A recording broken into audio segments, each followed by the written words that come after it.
நாளிலும் நம்முடைய வேத பகுதி நெகேமியா புஸ்தகத்திலேருந்து நம்ம பார்த்து வருகிறோம். நெகேமியா புத்தகத்திலே நாம் முதலாவதாக 1வது அதிகாரம் பார்த்தோம். 1ஆம் அதிகாரத்திலே நெகேமியா எவ்விதமாக காரியங்களை செய்தார் என்று பார்த்தோம். அதில் முக்கியமாக the promise that God has given, அதாவது நாம் மனம் திரும்பி சில காரியங்களை செய்கிற வேளையில் ஆண்டவர் அந்த பெரிய காரியங்களை செய்வதற்கு கிருபை உள்ளவராக இருப்பார் என்று நாம் பார்த்தோம். அப்போ எதிலிருந்து மனம் திரும்ப வேண்டும் அப்படின்ற ஒரு வேளை சிந்தித்து கொண்டிருக்கலாம். அதுக்காக நம்ம ஒரு சிறு வார்த்தைகளை பேசிவிட்டு அதுக்கு பிற்பாடாக இன்றைக்குள்ள தலைப்பு 3வது அதிகாரத்துக்குள்ளாக சில காரியங்களை பார்க்கிறோம்.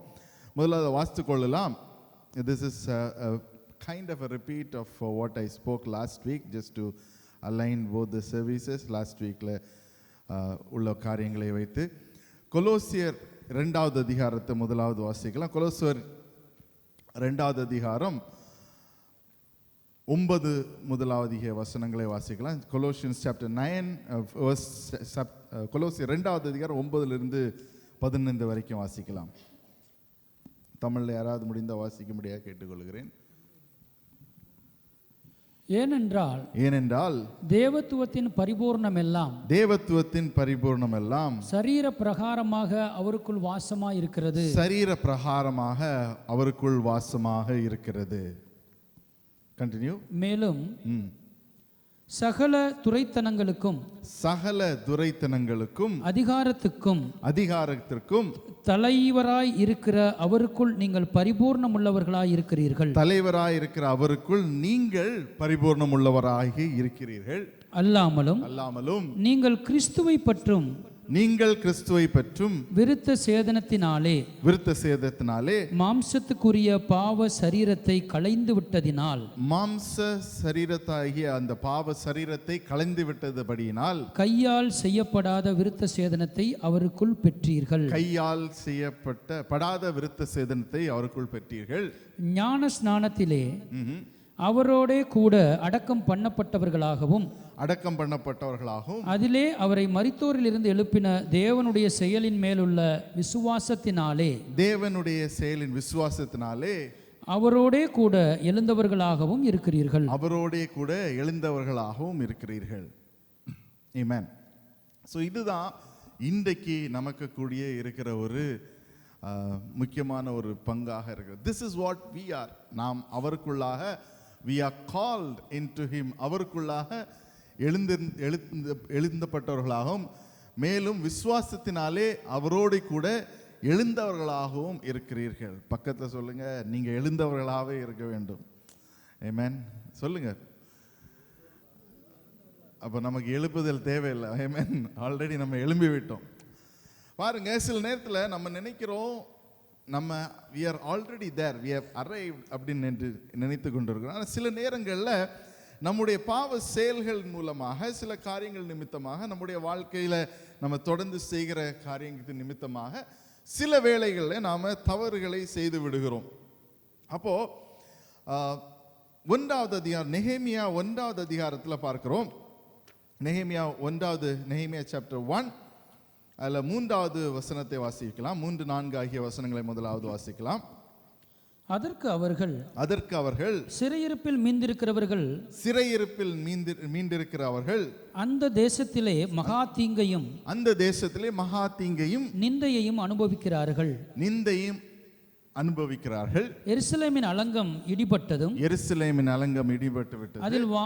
அதில் வாசல்கள் அக்கினியால் சுட்டரிக்கப்பட்டதுமாய் கிடக்கிறது என்று சொன்னார்.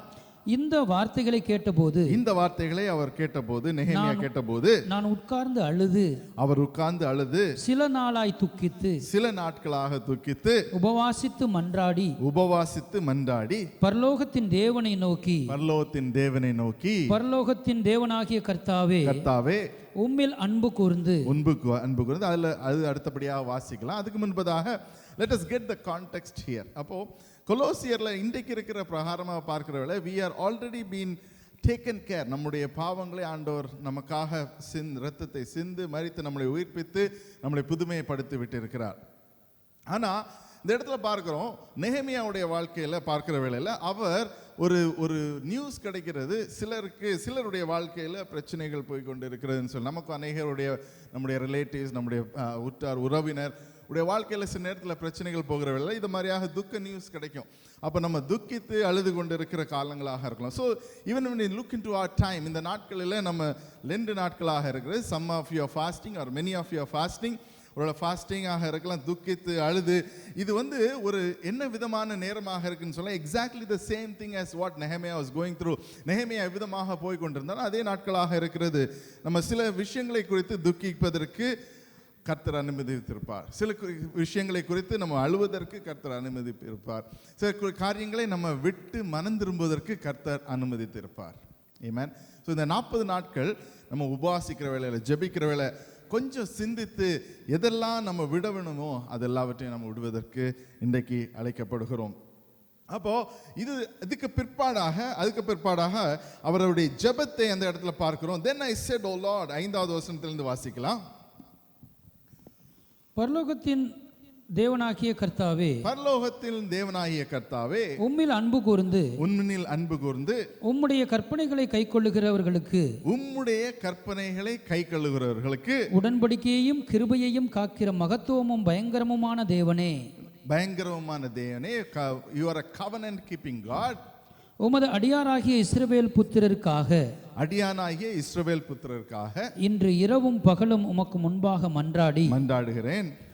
இஸ்ரவேல் புத்திரராகிய நாங்கள் உமக்கு விரோதமாய் செய்த பாவங்களை அறிக்கையிட அடியேனுடைய ஜெபத்தை கேட்பதற்கு உம்முடைய செவிகள் கவனித்தும் உம்முடைய கண்கள் திறந்தும் இருப்பதாக. ஹல்லேலூயா. இன்றைக்கு இந்த ஜெபத்தை நம்ம எல்லாரும் நமக்காகவும் செய்யணும், நம்முடைய குடிமக்களுக்காக, இந்திய குடிமக்களுக்காகவும் செய்யணும், which means the Indian community at large. ஏன்னு சொன்னா இன்றைக்கு நாம் தனிமையிலே இல்லை, we are not alone. யாராவது சொல்ல முடியுமா, இல்லை நான் தனியாக தான் இருக்கிறேன், தனியாக தான் எல்லாம் செய்கிறேன், எங்கே போனாலும் we have people we meet with. Amen. We are in a community. நீங்கள் whether you feel right or wrong, you are in a community. Amen. ஒரு கூட்டமாக தான், ஒரு ஜனக்கூட்டமாக தான் நம்ம இருக்கிறோம். we are into a community, ஒரு இந்தியன் கம்யூனிட்டி என்று சொல்லலாம். அப்போ இன்றைக்கு நம் யூதர்கள் அந்த நாட்களில் எங்கே இருக்கிறார்கள் சொன்னா, பாபிலோனுக்கு பிற்பாடாக பெர்சியா நாடு என்று சொல்லலாம். பெர்சியா நாட்டு காலத்திலே அந்த இடத்துல சூசா என்கிற இடத்துல அதில் போடப்பட்டிருக்க 1வது அதிகாரத்தில் அந்த இடத்துல வாழ்ந்து கொண்டு இருக்கிற மக்கள், அங்கே இருக்கிற வேளையில் நெஹேமியா ஒரு பானபாத்திரக்காரராக இருக்கிறார் ராஜாவுடைய அரண்மையிலே. அங்கே கேள்விப்படுகிற வேளையில் அவன் துக்கித்து அழுது, ஆண்டவரே எங்களுடைய பாவங்களை மன்னிங்க என்று சொல்லி இந்த இடத்தை கேட்கிறார். அப்போ இந்த இடத்துல பார்க்கிறோம், 7வது வசனத்தை வாசிக்கலாம். அந்த இடத்துல மன்னிங்க ஆண்டவரேன்னு சொல்லிவிட்டு எதை குறித்து சொல்லுகிறார்னு பாருங்க. நாங்கள் உமக்கு முன்பாக மிகவும் கெட்டவர்களாய் நடந்தோம். நாங்கள் உங்களுக்கு முன்பதாக மிகவும் கெட்டவர்களாக நடந்தோம். நீர் உம்முடைய தாசனாகிய மோசேக்கு கற்பித்த கற்பனைகள் 1, கட்டளைகளையும் நியாயங்களையும் கைக்கொள்ளாமல் போனோம். நியாயங்கள் இலவையற்றாம் கைக்கொள்ளாமல் போனோம். அப்போ மோசேயுடைய கட்டளைகளை கைக்கொள்ளுவது யூதாவுக்கும் இஸ்ரவேலுக்கும் கொடுக்கப்பட்ட ஒரு கட்டளையாக இருந்தது. மோசேயுடைய டியூட்ரானமி சாப்டர்ஸ்ல பார்க்கிறவங்களே மோசே சொல்ல, இதுல எல்லாவற்றிலையும் நீங்க தேர்ந்தவர்களாக இருக்க வேண்டும், இது எல்லாவற்றையும் நீங்க கைப்பற்றவர்களாக இருக்க வேண்டும் என்று சொல்லி அவர்களுக்கு சொல்லுகிறத பார்க்கிறோம். ஆனா நாளடைய என்ன ஆகி விடுதுன்னு சொன்னா, அவர்கள் எல்லாவற்றையும் மறந்து பாவ செயலில் ஈடுபடுகிறவர்களாக, சில காரியங்களுக்குள்ளாக ஈடுபடுகிறவர்களாக இருந்து விடுகிறார்கள். அதன் நிமித்தமாக என்ன நடக்கிறது என்று சொன்னால், சில காரியங்கள் அவங்களுடைய வாழ்க்கையில் நடந்து விடுகிறது. ஒன்று, they have been taken into exile, இன்னொரு இடத்துக்கு எடுத்து செல்லப்படுகிறார்கள். அங்கிருந்து மறுபடியுமாக சிலர் வருகிறார்கள் ஆலயத்தை கட்டுவதற்கு, இங்கே சிலர் தாமதிக்கிறார். ஆனால் சில நேரங்களில் அந்த எதை கெட்ட வேண்டுமோ அதை கெட்டுவதற்கு அவர்கள் தவறுகிறவர்களாக இருக்கிறார்கள்.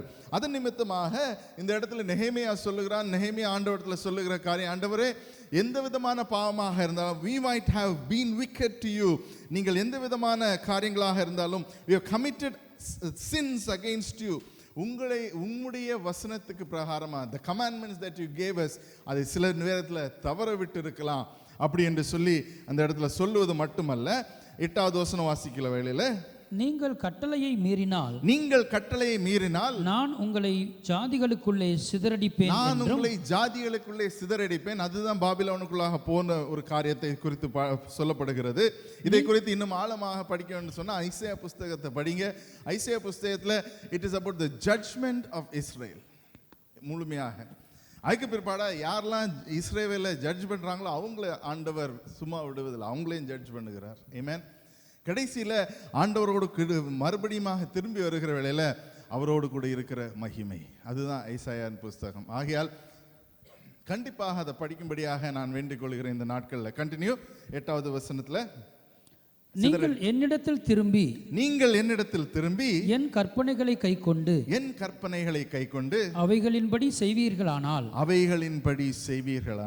உங்களிலே தள்ளுண்டு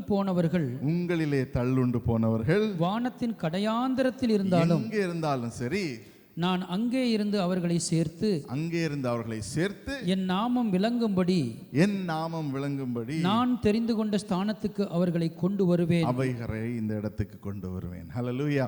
அப்ப நெகேமியா இந்த இடத்துல ஜெபிக்கிற வேளையில அவன் பெர்சியா நாட்டில் இருக்கிறான். அந்த ஜெபத்தை செய்து முடித்ததுக்கு பிற்பாடாக 2வது அதிகாரத்தில் பார்க்கிறோம், அவன் வந்து விடுகிறான் பெர்சியா நாட்டிலிருந்து. அவன் வந்து இங்கே he has come into the land of Israel, எருசலேம் வந்து அதுக்கானக்குரிய காரியங்களை செய்கிறான். ஆனால் இது எல்லாமே எங்கே தொடங்குதுன்னு பார்த்தீங்கன்னா ஒரு ஜெபத்தின் மூலமாக. ஜெபம் எதனால தொடங்குதுன்னு சொன்னால் அவனுடைய அந்த பாரத்து நிமித்தமாக. இன்றைக்கும் நம்ம அதற்காக முதலாவது அழைக்கப்படுவோம். Do we have a burden for our people? நம்முடைய ஜனங்கள் இந்த தேசத்திலே அழிந்து கொண்டிருக்கிறார்களே. நம்முடைய ஜனங்கள் நம்மை போன்றவர்கள் பார்ப்பதுக்கு நம்மளை போலவே இருப்பாங்க, ஆனால் தமிழ் பேச தெரியாது. பார்ப்பதுக்கு நம்மை போலவே இருப்பாங்க, ஆனால் ஆண்டவர் அவங்களுக்குள்ளாக இல்லை.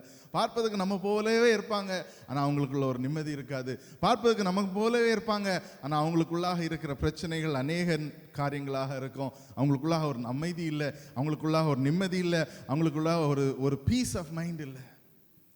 பார்ப்பதுக்கு எல்லாரும் அப்படி தான் இருப்பாங்க, ஆனால் ஆண்டவரை விட்டு வெகு தூரமாக இருக்கிறார். அவர்கள் சிதறடிக்கப்பட்டவர்கள் என்று தான் நாம் பார்க்க வேண்டும். ஏன்னா எல்லாரும் ஆண்டவரால் தேர்ந்தெடுக்கப்பட்டவர்கள் என்று விசுவாசிக்கிறோம். They all have, Jesus died for each and everyone. இந்த உலகத்தில் இருக்க ஒருவருக்காக அவர் மரித்தார் என்பதை நாம் அறிந்திருக்கிறோம். ஸோ இன்றைக்கும் நாம் அதை குறித்து சிந்திப்பவர்களாக இருப்பதற்கு அழைக்கப்படுகிறோம். எரேமியா தீர்க்கதரிசி அந்த நாட்களில் நெகேமியா தீர்க்கதரிசியில் நெகேமியா என்கிறவன் அவர் பானபாத்திரராக இருக்கிற வேளையில் he changed his provision, he changed his job என்று சொல்லலாம். அவன் என்ன செய்து கொண்டிருந்தால் ப்ரொஃபஷனை சேஞ்ச் பண்ணி இங்கே வந்து ஒரு கன்ஸ்ட்ரக்ஷன் ஒர்க்கராக அவன் இந்த இடத்துல செய்கிறதை பார்க்கிறோம். ஸோ இந்த முக்கியமான ஒரு காரியத்தில் நம்முடைய பங்கு என்ன என்பதை பார்க்கணும். அப்போ இதே காரியத்தை யோவேல் புத்தகத்தில் 2வது அதிகாரம் 12 17 வரைக்கும் வாசிக்கலாம். யோவேல் புத்தகத்திலையும் யூதா இடத்துல ஆண்டவர் சொல்கிற, நீ என்ன இடத்துல வருவாய் என்று சொன்னால், நீ மனம் திரும்புவாய் என்று சொன்னால், அந்த இடத்துல ஆண்டவர் பெரிதான காரியத்தை செய்வதற்கு கிருபை உள்ளவராக இருக்கிறார் என்பதை அந்த இடத்துல சொல்லுகிறத பார்க்கிறோம். 12வது வசனத்திலிருந்து வாசிக்கலாம். நீ என்னிடத்திலே திரும்புவாயானால், ஆதலால் நீங்கள் இப்பொழுதே உபவாசத்தோடும் பக்கத்தில் சொல்லுங்க, இப்போதே உபவாசத்துக்கு தீர்மானம் எடுங்க. சொல்லுங்க பக்கத்தில், take a decision for fasting. உபவாசம் it can be any type of fast. நம்ம ஃபாஸ்டிங் தொடங்கி 10ஆம் தேதியிலேருந்து தொடங்கிட்டோம். But if you have not yet started, இது வரைக்கும் தொடங்கலைன்னு சொன்னால் ஏதோ ஒரு ஃபாஸ்டிங் எடுங்க. பிரேக்ஃபாஸ்ட் ஃபாஸ்டிங் எடுங்க, லஞ்ச் ஃபாஸ்ட் எடுங்க, முழு ஃபாஸ்டிங் எடுங்க, டின்னர் ஃபாஸ்டிங் எடுங்க, காஃபி ஃபாஸ்டிங் எடுங்க, or even to do other fasting. அதுக்காக தூக்கத்தை ஃபாஸ்டிங் பண்ணிடாதீங்க. ஆமென். தூக்கத்தை ஃபாஸ்டிங் பண்ணிவிட்டு வேறு ஏதாவது செய்யலான்னு யோசிங்க. Sleep well, wake up well. கர்த்தருக்கென்று சில காரியங்களை ஒதுக்கி வைத்து, இல்லைன்னா நான்வெஜ் ஃபாஸ்ட் பண்ணுங்கள். சிலர் வெஜிடேரியன் ஃபாஸ்டிங்கும் பண்ணுறாங்கன்னு கேள்விப்பட்டேன். ஸோ எதுவாக இருந்தாலும் something that you do to say that lord I am going to come back. எதற்காக பண்ணுகிறோன்னு சொன்னால், ஆண்டவரே நான் உம்மிடத்தில் திரும்பி வருவதற்கு, என்னுடைய வாழ்க்கையில் இந்த காரியங்களை எல்லாவற்றையும் நீர் கொஞ்சம் மாற்றி வைப்பதற்கு எனக்கு கிருபை தாங்க என்று சொல்லி ஆண்டவர்கிட்ட கேட்குறோம். அதற்காக தான் இது. ஓகே, படிக்கலாம். 12வது வசனம். ஆதலால் நீங்கள் இப்பொழுதே உபவாசத்தோடும் அழுகையோடும் புலம்பலோடும் ஆகையால் நீங்கள் உபவாசத்தோடும் புலம்பல்களோடும் அழுகையோடும் உங்கள் முழு இருதயத்தோடும் உங்கள் முழு இருதயத்தோடும் என்னிடத்தில் திரும்புங்கள் என்று கர்த்தர் சொல்லுகிறார். என்னிடத்தில் திரும்புங்கள் என்று கர்த்தர் சொல்லுகிறார். ஆமென். கண்டினியூ. நீங்கள் உங்கள் வஸ்திரங்களை அல்ல நீங்கள் உங்களுடைய வஸ்திரங்களை அல்ல உங்கள் இருதயங்களை கிழித்து உங்கள் தேவனாகிய கர்த்தரிடத்தில் திரும்புங்கள். உங்களுடைய தேவனாகிய கர்த்தரிடத்தில் திரும்புங்கள். அப்போ முதலாவது நம்ம பார்க்க வேண்டிய இன்றைக்கு பார்த்து கொண்டு இருக்கிற காரியம் என்னன்னு சொன்னா கர்த்தரிடத்துல திரும்புவது. ஹல்லேலூயா, ஹல்லேலூயா. நீங்க எங்க இருப்பீங்கன்னு எனக்கு தெரியாது, எங்க இருக்கிறீங்கன்னு தெரியாது, ஆனா சொல்லுங்க, நான் கர்த்தரிடத்துல திரும்புகிறேன். Hallelujah. I am returning back to God.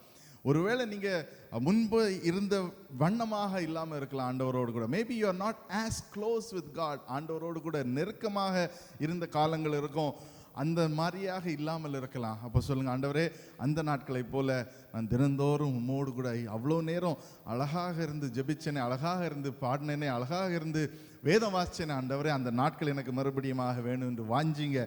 அந்த வாஞ்சி உங்களுக்குள்ளாக வரும்னு சொன்னா கர்த்தர் அதை வாய்க்க பண்ணுவார். ஹல்லேலூயா, ஹல்லேலூயா. அப்ப இன்றைக்கு அந்த ஒரு பர்டன், அந்த ஒரு பாக்கியம் ஆண்டவரே எனக்கு வேணும். அந்த ஒரு ஐக்கியம் உம்மோடு கூட இருக்கிற அந்த ஐக்கியம், அதுல ஒரு சந்தோஷம், அதுல ஒரு சமாதானம் இருந்தது. ஆண்டவரே, இன்றைக்கு சில நேரத்தில் நான் ரஷ் பண்ணி ஜெபம் பண்ணுகிறேன். ஆண்டவரே, கொஞ்சம் நிதானமா உட்கார்ந்து நான் ஜெபிக்கணும். ஆண்டவரே, நிதானமா உட்கார்ந்து வேதத்தை வாசிக்கணும். அதற்கு எனக்கு ஒரு ஸ்லாக்கியத்தை கொடுங்க, அதுக்கு கொஞ்சம் இடம் ஒதுக்கி கொடுங்கன்னு சொல்லி ஒருவேளை நீங்க கேட்பீங்கன்னு சொன்னா ஆண்டவர் உங்களுடைய வாழ்க்கையில் அந்த நேரத்தையும் சமயத்தையும் காலத்தையும் ஒதுக்கி தருவார். ஹல்லேலூயா, ஹல்லேலூயா. சில நேரத்தில் நாம் நினைக்கிறோம் எப்படி செய்வார் என்று சொல்லி, அதை பற்றி நமக்கு கவலை இல்லை. ஆண்டவர் கேட்கறதெல்லாம், can you come back to me? Amen. Can you come back to me? என்கிட்ட மறுபடியுமாக வர முடியுமா அப்படின்ட்டு தான். அப்போ இந்த நெஹெமியா புஸ்தகத்தை நம்ம படித்து வருகிறோம். This is just the introduction of what we are seeing about Nehemiah. நெஹெமியா புத்தகத்தில் introduction and then what we have covered last weekல நம்ம கவர் பண்ண காரியங்கள். இந்த வாரத்தில் நம்ம பார்க்கிற வேளையில நம்ம we are called to build and dedicate ourselves. நம்மளை ஆண்டவருக்கென்று, ஆண்டவருடைய காரியங்கள் செய்வதற்கென்று நாமே என்ன செய்யணும்னு சொன்னா டெடிகேட் பண்ணணும். அப்போ கொலோசியர் 2வது அதிகாரத்தில் நம்ம படித்தோம், we are not circumcised with the hands. பழைய காலத்தில் யூதர்கள் விருத்த சேதனம் செய்தது போல அல்ல, இன்றைக்கு கைகளால் அல்ல, நம்முடைய இருதயங்களை விருத்த சேதனம் படுத்தப்படுகிறோம். அப்போ இன்னொரு காரியம் என்று பார்க்கும்போது we are called to dedicate ourselves to the work of God. நம்முடைய அந்த செவறுகளை கட்டுவதற்கு, நம்முடைய சுத்தி இருக்கிற வேலிகளை அடைப்பதற்கு, நம்மளை சுத்தி இருக்கிற காரியங்களை நம்ம பாதுகாத்துக் கொள்வதற்கு, ஆண்டவர் நம்முடைய வாழ்க்கையில சில காரியங்களை அனுமதிக்காமல் இருப்பதற்கு நம்ம வேலி அடைத்து நம்மளை காத்து கொள்ள வேண்டும். அது மட்டும் இல்ல, we are called to build. We are called to build. Hallelujah, hallelujah. We are called to build. எதை பில்ட் பண்ணுவதற்குன்னு சொன்னா நம்முடைய குடும்பத்தை, நம்முடைய கம்யூனிட்டியை, நம்முடைய சபையை, நமக்கு இருக்கிற எல்லாவற்றையும் நம்ம பில்ட் பண்ணுவதற்கு என்று அழைக்கப்படுகிறோம். ஆதியாகமத்தில் பார்க்கணும், நம்ம ஆண்டவர் சொன்ன காரியம் நீ ஆண்டு கொள்ள என்று தான் சொன்னார். அப்ப இன்றைக்கும் we are called to build. நம்ம எங்க இருக்கிறோமோ அதுக்குள்ளாக ஒரு வளர்ச்சி, எங்கே செய்கிறோமோ, எதை செய்கிறோமோ அதுக்குள்ளாக ஒரு வளர்ச்சி. வாசிக்கலாம், நெஹெமியா 3வது அதிகாரத்தை வாசிக்கலாம். நெஹெமியா 3வது அதிகாரம் 1வது வசனத்தை வாசிக்கலாம். அப்பொழுது பிரதான ஆசாரியனாகிய எலியாசிபும் அவன் சகோதரராகிய ஆசாரியர்களும் எழுந்து ஆட்டு வாசலை கட்டினார்கள். அப்ப இந்த இடத்துல பார்க்கிறோம், ஆட்டு வாசலை கட்டினார்கள் என்று பார்க்கிறோம். ஸோ 3வது அதிகாரம் 2வது அதிகாரத்தில் பார்க்கிற வேளையில் அவன் அங்கே வருகிறான். he goes into inspection, எல்லாம் செய்து ரெடி ஆகிவிட்டது. அதுக்கு பிற்பாடாக என்ன செய்கிறான்னு சொன்னா, he is delegating. ஒருத்தருக்காக ஒரு காரியங்களை அவன் அந்த இடத்துல செய்கிறத பார்க்கிறோம். he is giving some people to do this, some people to do this.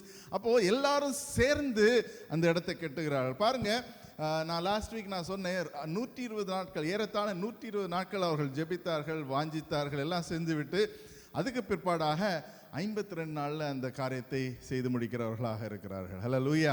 அப்போ நம்ம என்ன செய்தாலும் அதுல ஒரு ஜெபம் இருக்கணும், ஒரு வாஞ்சை இருக்கணும். we also need people to build. ஹல்லேலூயா, ஹalleluya. நம்ம தனியா எந்த ஒரு காரியத்தையும் செய்ய முடியாது. We need people and we need people who are dedicated in their action. அப்ப இன்றைக்கு ஒன்று சேர்வது ஒரு காரியம், இரண்டாவது to build is another thing. அப்போ அதை கட்டுவதற்கு நமக்கு என்ன தேவை அப்படின்னு சொன்னா we need a dedication. ஹalleluya. பக்கத்துல இருக்கவங்க சொல்லுங்க dedication in action அப்படின்னு சொல்லுங்க. dedication in action. அப்ப அந்த இடத்துல பார்க்கணும், முதலாவது Eliashib என்கிறவன், he is a high priest. முதலாவது ஆட்டு வாசல். இது வந்து நெகேமியா புஸ்தகத்துல நம்ம பார்க்கிறோம், சில வாசல்களை பார்க்கிறோம், ஒரு வாசல்களை ஆட்டு வாசல் அந்த மாதிரியாக இருக்கிறது. So we will try to see if we can make it, but ரெண்டு காரியங்களை குறித்து நான் இன்றைக்கு உங்களோடு கூட பேச போகிறோம். முதலாவது ஆட்டு வாசல் என்பதை குறித்து பார்க்கிறோம். அப்போ யோவான் எழுதின சுவிசேஷம் 5வது அதிகாரம் 2வது வசனத்தில் அதை குறித்து போடப்பட்டிருக்கு. ஜான் சாப்டர் 5 verse 2 அதில் ஆட்டு வாசலை குறித்து போடப்பட்டிருக்கிறது. 5வது அதிகாரத்தில் 1-2 ஆகிய வசனங்களை வாசிக்கலாம். In some time later Jesus went to Jerusalem for a feast for the Jews. Now there was a Jerusalem near the sheep gate என்று சொல்லி அதில் போடப்பட்டிருக்கிறது. வாசிக்கலாம். இவைகளுக்கு பின்பு யூதருடைய பண்டிகை ஒன்று வந்தது. அப்பொழுது இயேசு எருசலேமுக்கு போனார். எபிரேய பாஷையிலே பெதஸ்தா எனப்பட்ட ஒரு குளம் எருசலேமில் ஆட்டு வாசலின் அருகே இருக்கிறது. அதற்கு 5 மண்டபங்கள் உண்டு. அவைகளிலே குருடர், சப்பானிகள், சூம்பின உறுப்புடையவர்கள் முதலான வியாதிக்காரர் அநேகர் படுத்திருந்து தண்ணீர் எப்பொழுது கலங்கும் என்று காத்து கொண்டிருப்பார்கள்.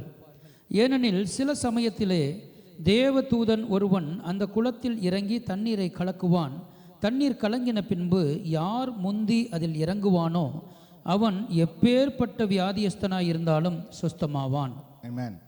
ஸோ இதுதான் ஆட்டு வாசலுடைய ஒரு முக்கியமான பங்காக இருக்கிறது. ஸோ அந்த இடத்துல அது கெட்டி வைக்காதபடியால் அங்கே உள்ள போவது யாருன்னு தெரியாது, வெளியே வருவது யாருன்னு தெரியாது. இது புதிய ஏற்பாட்டில் சொல்லப்பட்டுகிறது. ஆனால் இது பழைய ஏற்பாட்டில் அந்த ஆட்டு வாசல் எப்படி இருந்திருக்கும்னு தெரியாது. ஆனால் அதை பழுது பார்க்கிற ஒரு காரியத்துக்குள்ளாக அவர்களை அடைக்கிறார்கள். So it was a pool called Bethesda which was surrounded by five pillars. அதில் அநேகர் they were blind, they were invalid, அப்படியாக நிறைய பேர் வருகிறார்கள். அப்போது நம்முடைய வாழ்க்கையில் இன்றைக்கு இப்படியாக ஒரு வாசலை ஆண்டவர் காண்பிக்கிறார். என்னன்னு சொன்னால் there are people who need healing. எவ்விதமாக அவர்களுக்கு ஹீலிங் வேண்டுமோ அந்த ஹீலிங்குள்ளாக நம்ம அவர்களை அழைத்து கொண்டு வருவதற்கு, அவர்களுக்காக ஜெபிப்பதற்கு இந்த ஆட்டு வாசலை நம்ம இன்றைக்கு கட்ட வேண்டியதற்கு அழைக்கப்படுகிறோம். ஹல்லேலூயா, ஹல்லேலூயா. அப்போ இந்த முக்கியமான காரியத்தில் பார்க்கிறோம், முதல்ல தொடங்குறது it is starting from the high priest. எதுக்காகன்னு சொன்னால் to have a significance of a spiritual aspect. அப்போ யோசிச்சு பாருங்க, ஒரு பாழடைந்த ஒரு காரியத்தை நம்ம மறுபடியுமாக சீர்பொருத்துவதற்கு என்ன தேவைன்னு சொன்னால் நம்ம சில காரியங்களை நம்ம செய்ய வேண்டும்.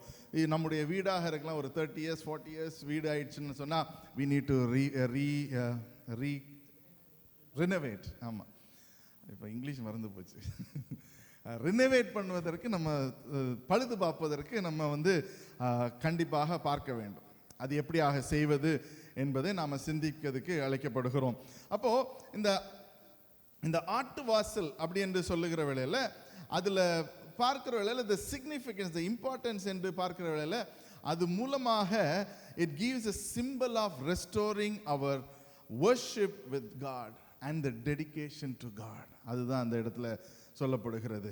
that is the call upon our life. அப்போ இன்றைக்கும் நம்முடைய வாசல், there are different gates, but we are not going into look into all the gates. ஆட்டு வாசல் முதலாவது வாசல். அப்போ அந்த வாசல் எதுன்னு சொன்னால் ஆண்டவரை துதிக்கிறது, ஆண்டவரை ஆராதிக்கிறது, பாடல்கள் மூலமாக இல்லை, நம்முடைய வாழ்க்கை ஒரு ஆராதனையாக இருக்க வேண்டும் ஆண்டவருக்கு. ஹல்லேலூயா. our life has to be a worship unto him. அப்போ அந்த விதமாக நம்ம இன்றைக்கு அதை பழுது பார்த்து அதை சரி பண்ணுவதற்கு அழைக்கப்படுகிறோம். we might have gates in our life. அநேக வாசல்கள் நம்ம திறந்து வைத்திருப்போம்.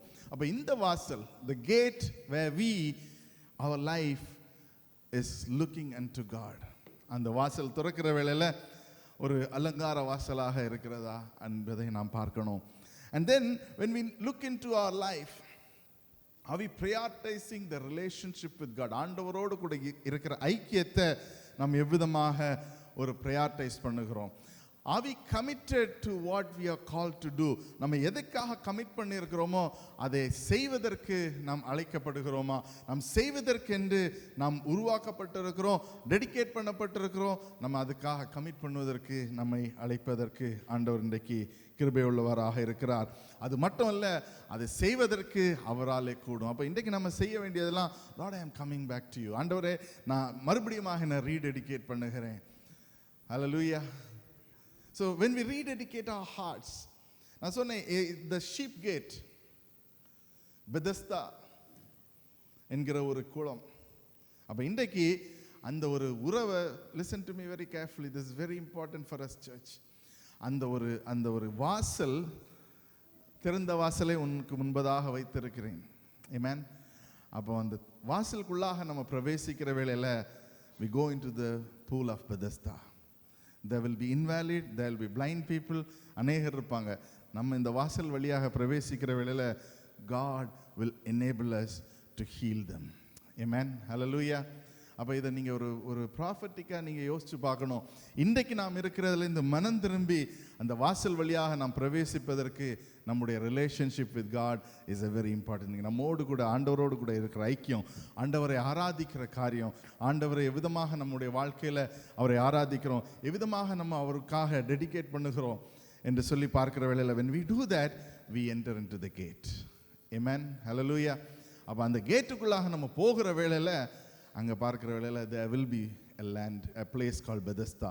அந்த பெதஸ்தாவில் எடுக்கிற வேளையில், அந்த இருக்கிற இடத்துல பார்க்குற வேளையில், அந்த இடத்துல ஆண்டவர் உங்களை கொண்டு பெரிய காரியங்களை செய்வார். ஹல்லேலூயா. அப்போ நம்ம செய்ய வேண்டிய 2 ஸ்டெப்பு. முதலாவது, we have to return back to God. முதலாவது, we have to come back to God, return to God as it is mentioned in Yoel. ரெண்டாவது, அந்த இடத்துலேருந்து நம்ம போய் அந்த வாசல் உள்ளாக பிரவேசிப்பது. To open, God can open the gate for you when we dedicate ourselves. நாம் ஆண்டவர்கிட்ட மறுபடியுமாக நம்மளை கமிட் பண்ணுகிற வேளையில், மறுபடியுமாக ஆண்டவரே நான் முழுமையாக உம்முடையத்தில் வருகிறேன் என்று சொல்லுகிற வேளையில், God will open the door for us. And when we go inside, it will give us a new breath in our life. நம்முடைய வாழ்க்கையில் ஒரு புதிய ஒரு சுவாசத்தை கட்டளையிடுவார். அந்த சுவாசம் மூலமாக when we speak, when we talk, when we pray, அதில் ஹீலிங்ஸ் அண்ட் டெலிவரன்ஸ் நடப்பதற்கு ஆண்டவர் கிருபை செய்வார். ஹல்லேலூயா. ஹல்லேலூயா. விசுவாசிங்கிற ஆமேன்னு சொல்லுங்க. ஆமென். ஸோ இதுதான் இன்றைக்கு நம்ம மனம் திரும்புவதனால, நம்முடைய இருதயங்கள் மறுபடியும் ஆண்டவரத்தில் வருகிறதுனால நடக்கக்கூடிய ஒரு காரியமாக இருக்கிறது. Hallelujah. Not just one person. யாரெல்லாம் இந்த வாசல் மூலமாக இன்றைக்கு பிரவேசிக்கிறீங்களோ, உங்களுடைய வாழ்க்கையில் உங்களுடைய ஜெபத்தின் மூலமாக, உங்களுடைய வாக்குகள் மூலமாக நீங்கள் அதிசயத்தை காணக்கூடும். ஹல்லேலூயா. ஹல்லேலூயா. அப்போ this symbolizes a restoration of people, restoration of renewed relationship with God. அவரோடு கூட இருக்கிற ஐக்கியத்தில் ஒரு மாறுதல், அவரோடு கூட இருக்கிற ஐக்கியத்தில் ஒரு change of heart, a change of way that we look at him, and we will rebuild. We will have to reconstruct ourselves. அப்போ நெகேமியா வந்தது, அந்த அலங்கம் இடிந்து விட்டது. The walls have been broken. அப்போ இன்றைக்கு ஒருவேளை நம்முடைய வால்ஸ், நம்மளை சுற்றி இருக்கிற நம்ம எவ்விதமாக ஆண்டவரோடு கூட கெட்டி வைத்திருந்தோமோ, சில நேரத்தில் அது உடைந்திருக்கலாம். அப்போ இன்றைக்கு let us rebuild, let us reconstruct our way of reaching out to God. ஆண்டவரோடு கூட எவ்விதமாக நம்ம ஐக்கியம் செய்ய வேண்டுமோ, அதில் நாம் எப்படியாக போக வேண்டுமோ, எதை செய்ய வேண்டுமோ அது செய்வதற்கு நாம் அழைக்கப்படுகிறோம். அப்போ இதில் பார்க்கிற வேளையில் அடுத்தபடியாக இந்த pool அதை பார்க்கிற வேளையில், this signifies a very important thing. நம்முடைய விசுவாசத்தை குறித்து முக்கியமான ஒரு காரியமாக இருக்கிறது. அப்போ அந்த இடத்துல பார்க்கிறோம், விசுவாசத்தில் பார்க்கிற வேளையில் there are things that we need to do in our life. அடுத்த இன்னொரு வாசலை நாம பார்க்க போறோம், the old gate என்று சொல்லி. 6வது வசனம் 12வது வசனம் வரைக்கும் வாசிக்கலாம். நெகேமியா 3வது அதிகாரம் 6-12 வரைக்கும். அதில் பார்க்கிற வேளையில் அநேகர் அதில் எழும்பி கட்டுகிறதை பார்க்கிறோம். ஸோ முதலாவது, there are some people who are called into the sheep gate. சிலரை ஆண்டவர் to commit and dedicate into the purpose of God. அதற்கு என்று அழைக்கிறார். அதுக்கு பிற்பாடு இரண்டாவது there are other people who are called. அது old gate என்று பார்க்கிறோம். இடையில there is another gate that will come later.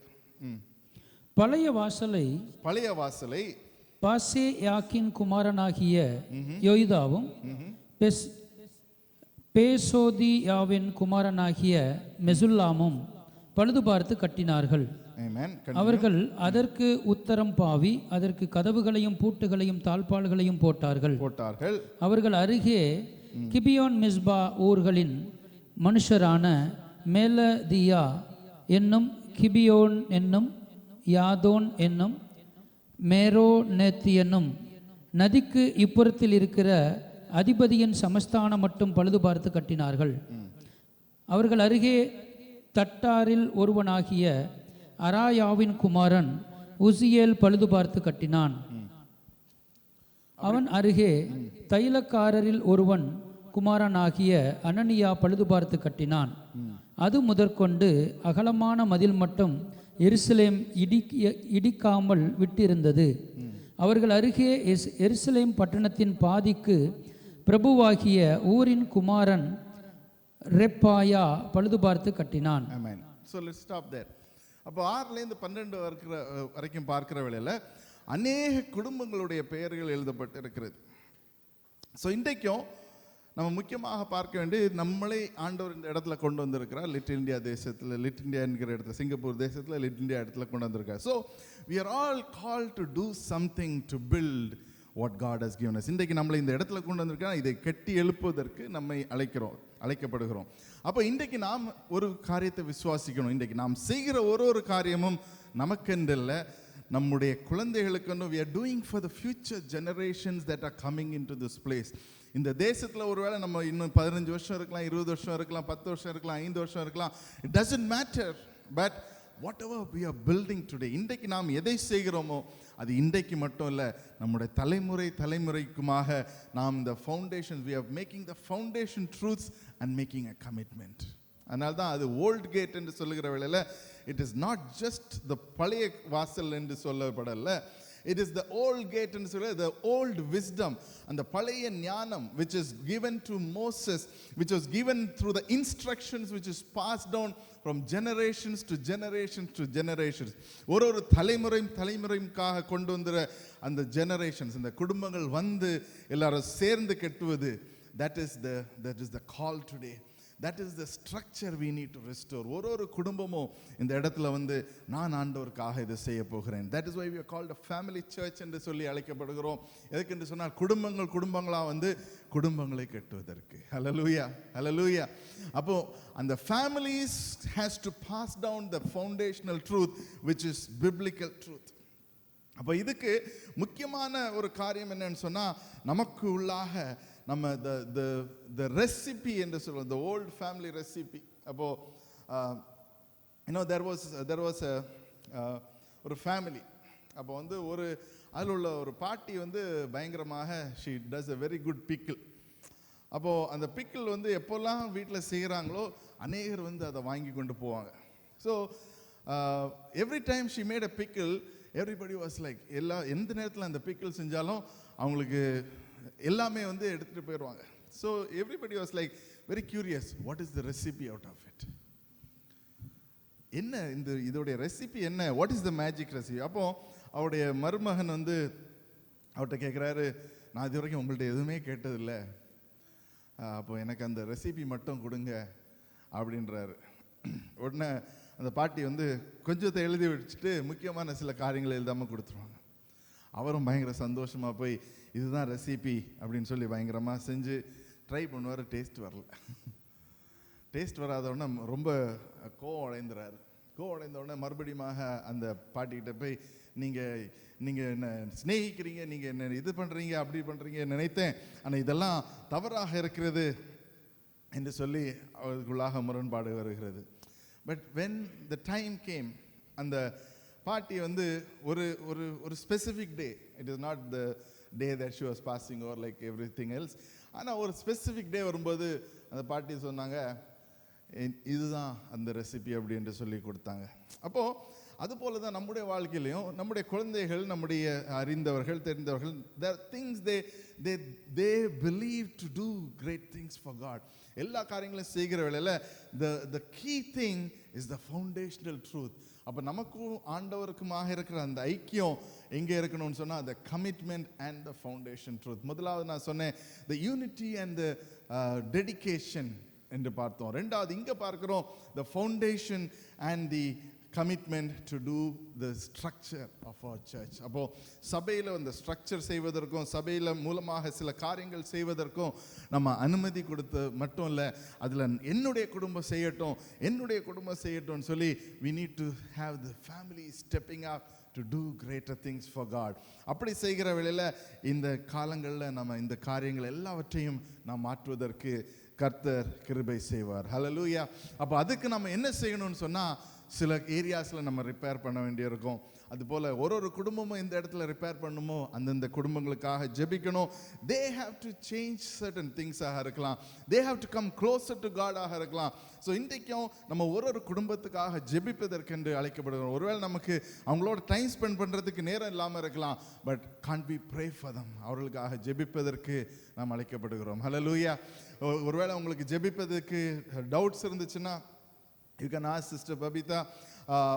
அவங்க ஒரு எக்ஸல் ஷீட் வச்சுருக்காங்க, all the family members list, or you can ask any of the elders, they can give it to you and you can go and pray for them. அது it is not அதில் வந்து அஃபிஷியலாக எதுவும் இல்லை, it is just the names of the family members and the children. அப்போ அதற்காக ஜெபிப்பதற்கு நாம் அழைக்கப்படுகிறோம். அப்போ இன்றைக்கு ஒரு தீர்மானம் எடுங்க, லார்ட் இந்த வாரத்தில் இல்லை இந்த மாதத்தில் until Lent days are over, at least ஒரு நாளாவது வாரத்தில் ஒரு நாள் நான் இந்த சர்ச்சில் இருக்க குடும்பங்களுக்காக ஜெபிக்க போகிறேன். ஆமென். ஹல்லேலூயா. உங்களுடைய குடும்பத்துக்காக யாரோ ஒருத்தங்க ஜெபிக்கிறாங்க, அப்போ நீங்கள் ஏன் இன்னொரு குடும்பத்துக்காக ஜெபிக்கக்கூடாது? When we pray, we will see the miracle, we will see greater things happening. அவங்க இந்த சபையில் எழும்பி கெட்டவர்கள், அவர்கள் இந்த சபையில் பெரிய காரியங்கள் செய்கிற பார்க்குற வேளையில் you will know God is answering your prayers. Hallelujah. அதுதான் இந்த இடத்துல பார்க்கிறோம். the old gate, பழைய கேட்டில் அந்த பல குடும்பங்கள் கட்டுகிறார்கள். ஆனால் அந்த பல குடும்பங்களும் they took an affirmation, they took a commitment, they did what is right in their eyes. அப்போ ஒரு குடும்பத்துக்கும் there are things that God has put in. ஒருத்தரையும் ஒரு ஹஸ்பண்ட் ஒய்ஃபை இணைக்கிறாருன்னு சொன்னால் நம்ம சொல்லுகிறோம் இது தேவனால் நிச்சயப்பட்டது என்று சொல்லுகிறோம். அதே போல் ஒரு குடும்பத்துக்கும் ஆண்டவர் ஒரு அழைப்பை கொடுத்திருக்கிறார். ஒரு குடும்பமும் அந்த அழைப்பை அறிந்தவர்களாக if they come together and work together in unity, we can do greater things. Amen. Hallelujah. Hallelujah. So the last point இன்றைக்கு பார்க்கிற வேளையில் ரீபில்டிங், மறுபடியுமாக நம்ம கட்டணும் அப்படின்னு சொல்லுகிறார். நெகேமியா சொல்லுகிறது போல மறுபடியுமாக கட்டுகிறதுன்னு சொல்லுகிற வேளையில் he was doing not by himself, தனியாக இல்லை, it is a work of a community. Amen. Amen. தனியாக, it is never an isolation, but it is a community work.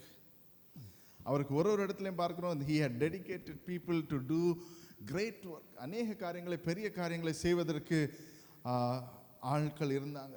there can be potential challenges. நமக்கு challenges வராமல் இருக்காது. there will be challenges, but we have to say as Joshua said.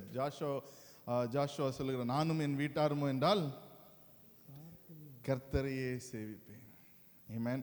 அதை பார்க்கிற வேளையில் நம்ம it can be very simple, but he came to a situation to say that சுத்தியில் இருக்கிற எல்லா விதமான காரியங்களும் வித்தியாசமாக போய்கொண்டு இருக்கிறது.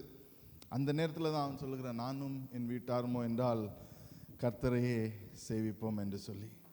அப்போ இன்றைக்கும் நம்மளும் அதே போல சொல்வதற்கு நம்ம அழைக்கப்படுகிறோம். We are called to diligently work through it. We are called to diligently do things as a family. குடும்பமாக நாம் ஒப்பு கொடுத்துகிற வேளையில், குடும்பமாக சேர்ந்து கட்டுகிற வேளையில், குடும்பமாக சேர்ந்து கட்டுகிற வேளையில் இன்னும் அநேகரை நம்ம கர்த்தருக்குள்ளாக கொண்டு வரக்கூடும். Hallelujah. When two families come together and say, hey, என்னுடைய friend, I want to bring her, I want to bring that person into the faith என்று சொல்லி கொண்டு வருகிற வேளையில் when we work together அநேக காரியங்களை செய்யக்கூடும். It is a support and an environment that we give, அதுதான் முக்கியமான ஒரு காரியமாக இருக்கிறது. ரெண்டு பேர் சேர்ந்து ஒரு கொலாபரேட் பண்ணி ஒரு செய்கிற காரியம், ரெண்டு ஃபேமிலி சேர்ந்து பண்ணுகிற காரியம், that is where exactly we need to do things together. அதுக்காக தான் நம்ம ஸ்மால் குரூப்ஸ் வைத்திருக்கிறோம். we need to bring families together so that they can work together.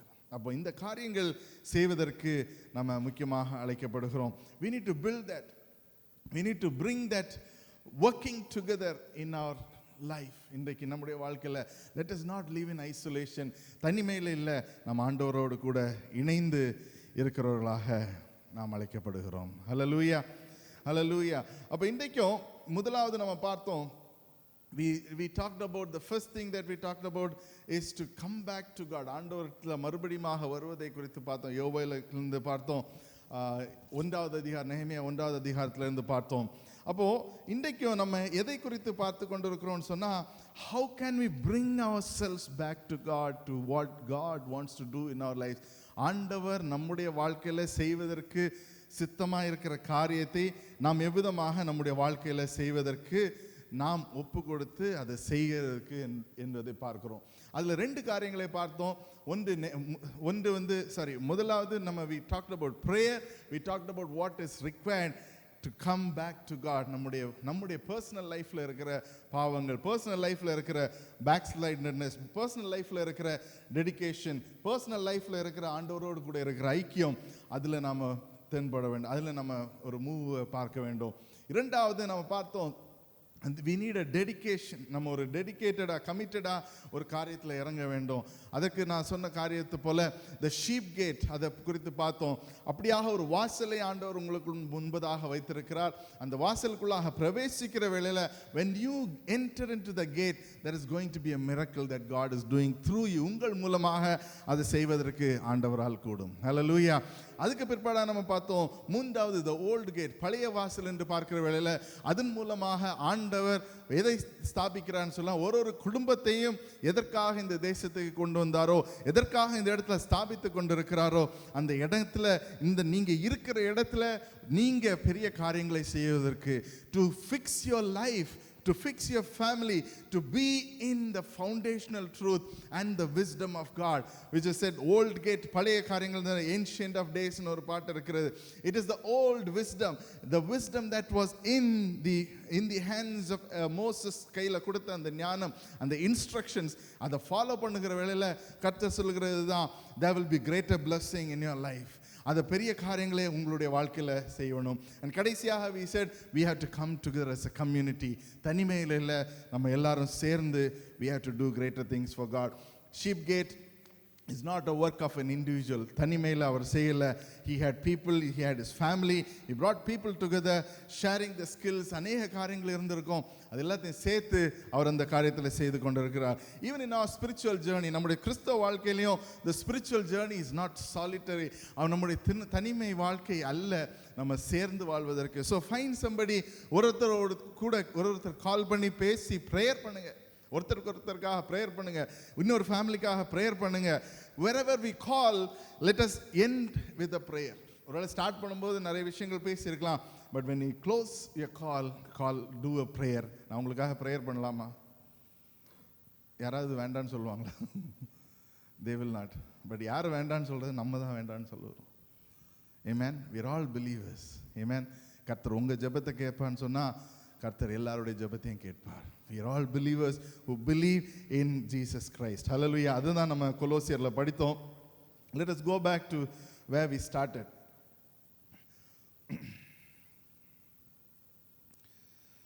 கொலோசியர் 2வது அதிகாரத்தில் வாசிக்கலாம். 1வது வசனத்திலிருந்து வாசிக்கலாம்.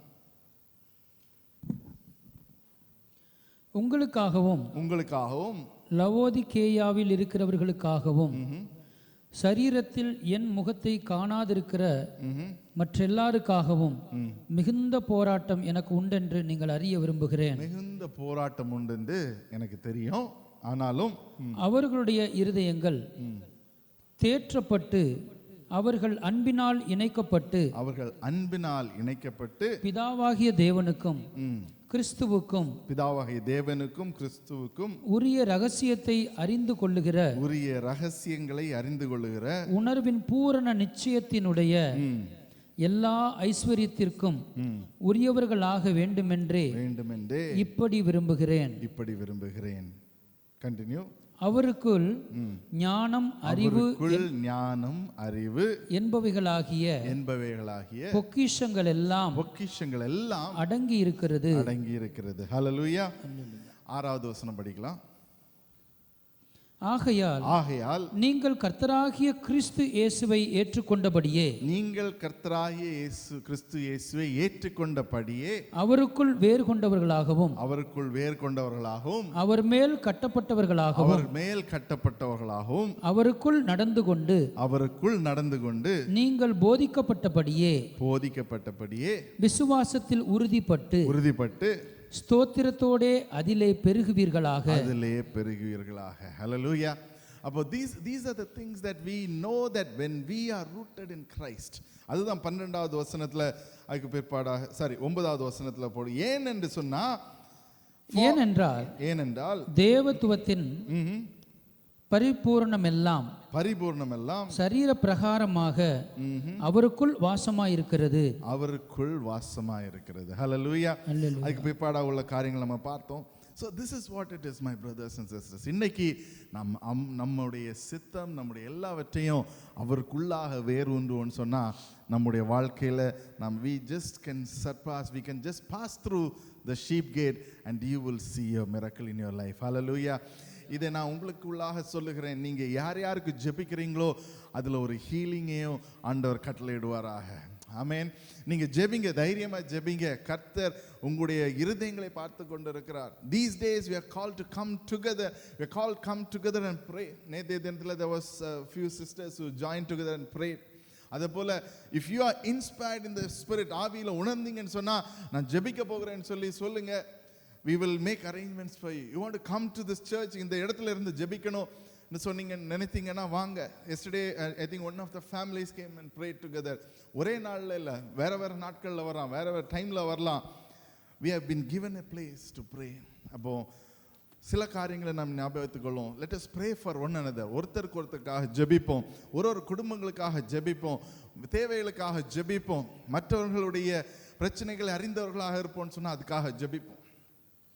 எப்பெல்லாம் பேசுகிறோமோ ஃபோன்லேயோ டைரக்டாகவோ அவங்களுக்காக ஜெபித்து அனுப்புங்க. ஆமென். ஹல்லேலூயா. ஹல்லேலூயா. அப்போ இன்றைக்கு இந்த மீட்டிங் முடிந்த உடனே யாருக்கிட்ட எல்லாம் பேசுகிறீங்களோ அவங்க கூட ஒரு ஜெபம் பண்ணுங்க. ஸ்டார்டிங் இங்கே. ஆமென். யோசிக்கிறாங்க, இதை நாங்கள் எதிர்பார்க்கவில்லையே பாஸ்டர், நல்லா தான் இருந்து இது வரைக்கும். But let's get into the practical of it. ஒரு சின்ன ஒரு ஜெபம். For example sister Shamla is not feeling well, அவங்களுக்காக ஜெபிங்க யாராவது ஒருத்தர். Amen. Amen. Sister, will you feel happy if somebody prays? கண்டிப்பா. ஆமென். பாருங்க, அப்போ யோசிச்சு பாருங்க, யாராவது புதுசா வராங்க, அவங்களுக்குள்ளாக ஏதோ ஒரு வாஞ்சை இருக்கும். What if God reveals to you, நீங்க ஜெபிக்கிறவர்கள் ஆண்டவரோட உங்களுக்கு உணர்த்துவார்னு சொன்னா, why can't God do it? அவருக்குள் எல்லாமே. If for in Christ all the fullness of deity lives in the bodily form. அதே போல் தான் நம்மளும் அழைக்கப்பட்டிருக்கோம். when we go, நம்ம மனம் திரும்பி நம்ம ஆவியில் நிறைந்து நம்ம ஜெபிக்கிற வேளையில் ஆவியில் உணர்ந்தவர்களாக கர்த்தர் ஒவ்வொருத்தரையும் எடுத்து பயன்படுத்த முடியும். ஆமென்.